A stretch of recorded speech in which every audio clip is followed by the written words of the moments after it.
Hey guys, welcome to your new Arctic camper.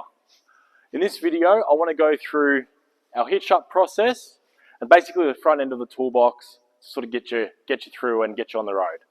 So if we come over here, I just want to point one thing out that's very important. Now you can move these around when they're on the jockey wheel, but if we come down here, we're going to see a little line here that says max. Now if you're going to move this around, this does need to be lowered to this point here to prevent the jockey wheel from failing and potentially breaking. So just a bit of a heads up on that one.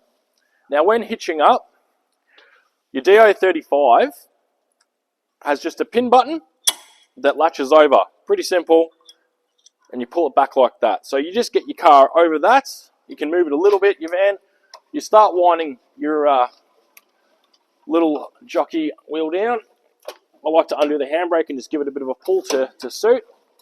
And you'll find it'll self-locate just like that.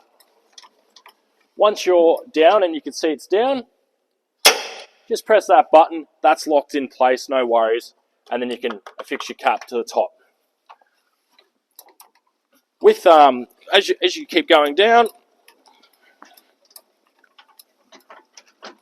this will come up. Now you have a pin on the side here, which you can actually just adjust the height.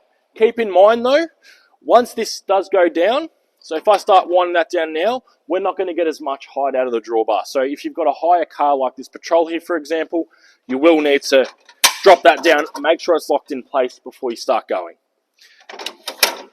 Once that's up though, we can pull this to the side, wind that in, and just on here, there's actually a locking pin. This little guy right here, it's kind of like a dowel. So that will go just in like that. That's now locked in place. This can come off. Great place to store this is just here in your storage box. So usually where we like to put them. When hooking your chains up, I always like to cross chains. And they just go on just like so. Pretty straightforward. You've got at the front here a 7-pin flat. That again just plugs straight into your car.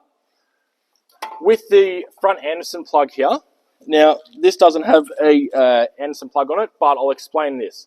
This does have a DC to DC charge put through it. So you cannot, if you get like a moving jockey wheel or anything like that that you do affix to the van, and you plug it in, it's not going to work because this is designed just for charging. So it's designed to take the charge from your car and basically charge your batteries up, not to power anything. If you do want to power something like that, we do have our fridge slide Anderson plug just there.